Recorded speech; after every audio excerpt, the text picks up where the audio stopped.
ذيب. أخوي ذيب سأل عن تأخير صلاة الفجر، وذكرت الأحاديث التي جاءت فيما يتعلق بالحرص على صلاة الفجر.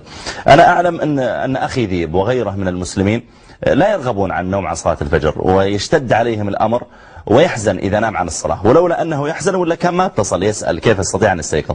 هناك عدة طرق يستطيع الإنسان بها أن يستيقظ لصلاة الفجر. من ذلك أولا أن يضع منبهات، يتفق مع مؤذن المسجد، يقول جزاك الله خير هذا رقم هاتفي الجوال، بودي جزاك الله خير إذا أذنت جلست بين ذا والإقامة تتصل علي عدة مرات حتى أرد عليك، أو حتى أرسل لك رسالة أقول لك استيقظت، حتى ما تكلف عليه أيضا أنك كل مرة يتصل بك ونحو ذلك. أو تضع منبها آخر، تضع مثلا ساعة وتحاول أن تبعدها عنك ونحو ذلك.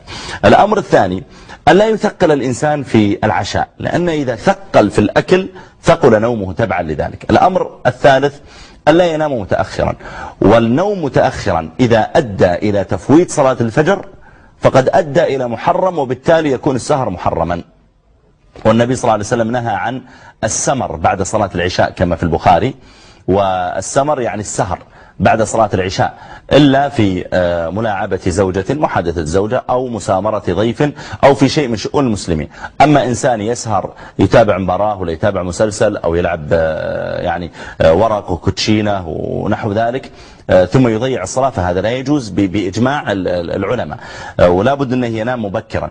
ثم أقول حقيقة لأخي علي وغيره، من الأشياء التي تعين على الاستيقاظ صلاة الفجر تغيير مكان النوم. لا تنم دائما على نفس الفراش بنفس اللحاف،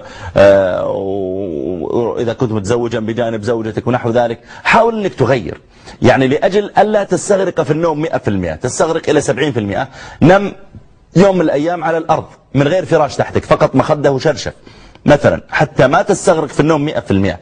نم في الصالة، إذا كان عندك مثلا سطح أو حوش فناء في البيت نم فيه.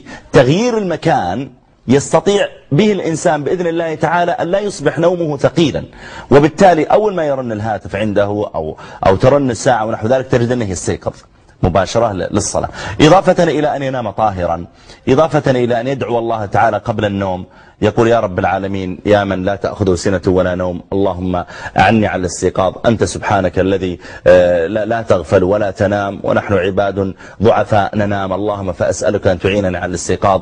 لا بد يا إخواني أن نعظم الصلاة. الله عز وجل لما ذكر منافقين قال سبحانه وتعالى وإذا قاموا إلى الصلاة قاموا كسالى. انتبه لا تكون ممن يقومون كسالى إلى الصلاة. وأول ما يحاسب عليه العبد يوم القيامة من عمله الصلاة.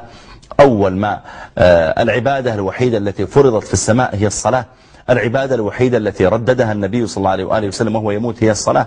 كان يقول الصلاة الصلاة الصلاة الصلاة وملكت أيمانكم، يعني يوصي بالعبيد المملوكين الأرقة.